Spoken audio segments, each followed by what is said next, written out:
This week, we take a look at Record Store Day, softball, 5 years of COVID, Battle of the Bands, sports highlights, Tuesday triumphs, and the Prom Court Pep Rally. All that and more on the Warrior Weekly.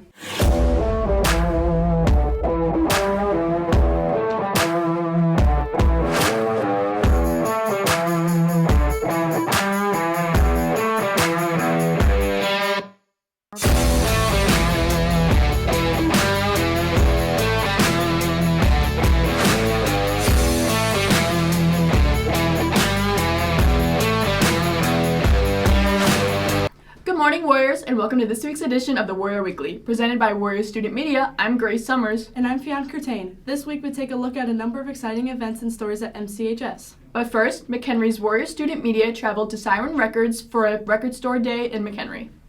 Record Store Day, celebrated annually on the third Saturday in April, gives artists of any size the chance to release music that has never been pressed on vinyl before.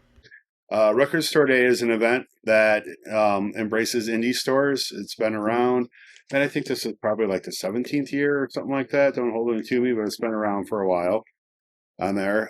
It gives chance for things to finally get released on vinyl, to make an appearance, either in a limited edition run or a Record Store Day first or a regional focus. Record Store Day brings together vinyl lovers and independent retailers for a day filled with music, community, and special releases. This year is definitely heavy hitting with the girls, like your Taylor Swift and a couple other ones. And I'm horrible because I don't listen to a lot of that, but I know what the demand is and what people are doing. I do think that there's a lot of sleepers, and generally when I order things, I'll go onto the Record Store Day website. I will look for the quantities, the stuff that they made 200 of to about 2,000. I think it does give an opportunity for folks to meet and greet outside when they're waiting in line, because let's face it, you're going to be out there for hours before the store opens and you need something to do. So you're going to find common ground with some people. Record Store Day embraces music listeners everywhere, whether you enjoy jazz, rap, or heavy metal. There's always a good mix with things. You know, it comes into like your taste in music and my taste in music and your friend's taste in music. They're all going to be different. We might have something similar that we all agree on that we can all like. It's just going to a buffet. Somebody's going to go on this end, somebody's going to go to that end. And Record Store is the same principle. There's enough there for everybody to eat and to find something that they're going to enjoy. Record Store Day 2025 promises to be a memorable celebration of music culture, connecting fans, and creating endless friendships. Reporting for the Warrior Weekly, we are Kevin Hibbs, Travis Kokinos, Noah Outwater, and Scotty Cole. Have a good day, Warriors. Next, let's turn to weatherman Noah Outwater to get the latest update on how this week will look. Noah, over to you. Thank you, Grace. Good morning, Warriors. I'm Noah Outwater, your local weatherman, and this is this week's weather forecast, looking at heavy winds, rain, and storms. Starting off with today, very windy, 51 degrees, and a low of 38. Wednesday, sun in the sky, not a cloud in sight, 54 degrees, lowest being 32. Thursday, still some rain, looking at 64 degrees with a low of 38. And Friday, heavy thunderstorms, bring those umbrellas because you're going to need them. 69 degrees with the lowest being 50. Saturday, still raining, 56 degrees, lowest being 40. And that's the weather for the week. Have an amazing day, Warriors. Back to you, Fee. Thank you, Noah. Up next, Warrior Student Media investigates how COVID has affected us 5 years later. March 13th, 2020 marked the days that schools had their last day of in-person learning before the COVID-19 pandemic. 5 years later, this event has not been forgotten by the students, which is clear from the impact it still has on everyday lives. Like, hard to get into, like, new classes, all new people, like, brand new people. You don't know them, new classes, all this stuff. And then just having to go from, like, going to school, staying home, back and forth, it was a lot to handle. I feel like for a lot of people, including myself, it was just rough to kind of just get a hold of.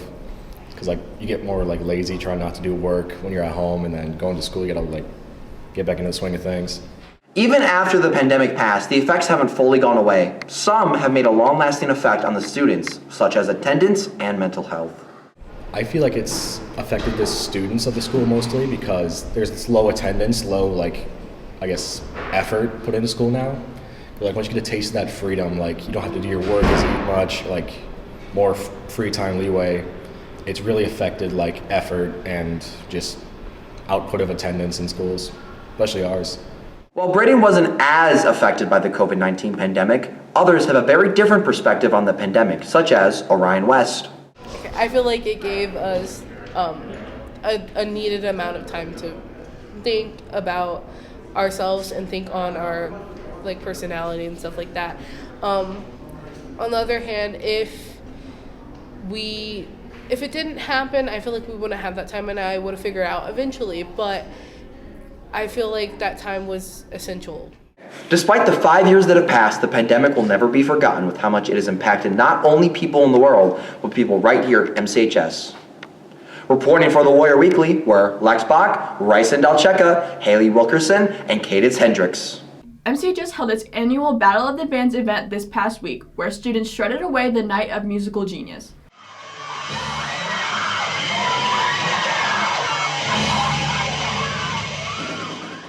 Music lovers got ready for a night of epic performances at Freshman Campus on Friday, April 4th. Local student bands are turning up the volume for this year's Battle of the Bands, where only one group can take home the prize. From rock to pop, and maybe even ska, performers had the chance to share what Battle of the Bands meant to them and their music careers. It could show the musical talent of other people in the school. It could show what they could do, just like, normal band stuff and other musical things. Well, I have a couple of warm-up songs I listen to. I'll kind of like scream into a pillow, so my voice gets all raspy. And me and the rest of the guys in my band, we all huddle in a circle. And we all get ready, we all prepare ourselves. I drink like 3 Dr. Peppers for every show. So. I played last year, and it was pretty fun. This year had a pretty big upgrade from last year. So we're pretty excited to play this year. Each band brought something unique to the stage, and for some this competition was more than just winning. It was a chance for them to share their passion for music. After an intense night of music, one band walked away as the champions of this year's Battle of the Bands. The winners of Battle of the Bands reflected on how winning made them feel. I do a lot of band stuff, so this is the first thing that I haven't performed in. So performing and then winning my first time playing is amazing. It's like a dream come true. I didn't think we were gonna win, but I'm so glad that we did. Pretty hyped. Yeah, I don't know. It's just a good time. I am absolutely exhilarated and excited about winning the Battle of the Bands. I've been working at this for the past 3 years, since 8th grade, being in my older brother's band. And I'm just really excited to finally have won, and hopefully in years to come. It feels amazing. Like, I play saxophone, and it's normally in like classical settings, and to be able to play saxophone with the type of music I listen to, like rock and stuff, and win with it, like, it means a lot to me, and it was really fun. I feel quite excited about winning. I feel like we put in a lot of effort to win this and a lot of practices, so I'm just glad that it finally gets to pay off. Reporting for the Warrior Weekly, we are Jenny Taylor, Jimena Lopez, Haley Downing, and Isaiah Seekings. Next, let's take a look at our sports highlights for the week. Nathan, take it away.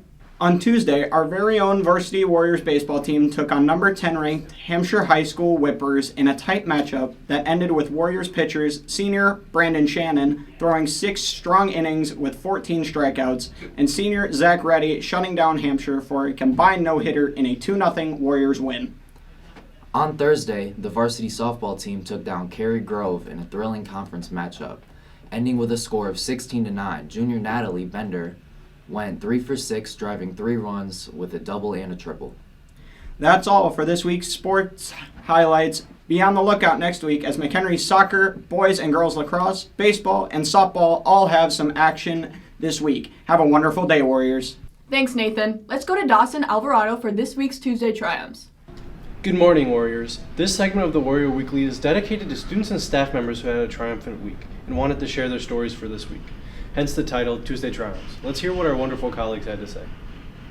One accomplishment I've had this week is to cheer on the water polo team on their fun victory.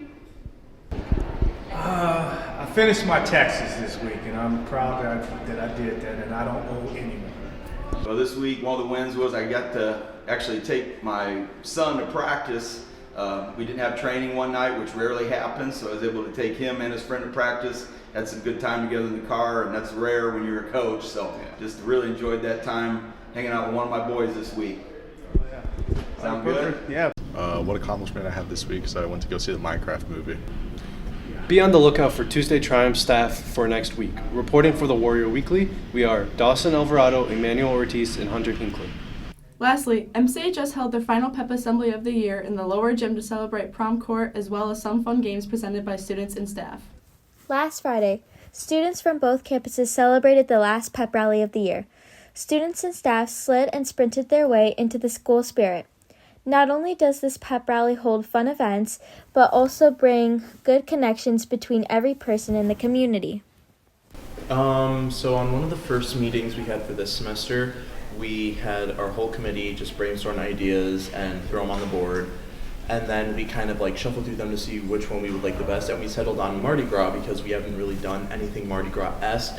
Because we just did the birthday party and then we've done so many other themes. So we thought Mardi Gras was something new and exciting and like, let's do it for the pep rally. In years prior, staff hadn't been much included in pep rallies, so this year the pep rally committee wanted to change that. But the pep rally committee also wanted to keep it fun for not only the staff, but the students as well. This purpose, it's just to like bring everyone closer together and get a lot more staff involvement just so they can feel appreciated and just feel like they're a part of the culture, because I know in years past that's been an issue that we've wanted to touch on just so they can feel like more included and get a chance for them to have some fun. So how we broke it down was we have 2 activities we're doing. The first one, upper campus decided on, and then the freshman campus spirit rally committee decided on the other one. And so basically we just kind of came up with ideas and brainstormed, and then that's how we came up with it. I think they'll react pretty good. There's one that I think is going to be a real shocker, which I do really like. And I think it'll be different and unique that a lot of people will enjoy. The process of the pep rally can be difficult for the pep rally committee due to MCHS having both campuses, making them plan months ahead.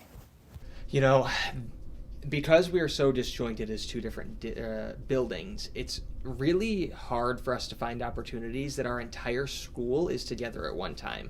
That's what pep rallies allow us to do, right? It's an opportunity for our entire student body to be in one place, having fun, playing games, and recognizing those for some really cool accomplishments, right? And then hopefully winning some trophies and giving away some prizes kind of along the way, and really a time to bring every single warrior together in order to really raise our school spirit and our school culture.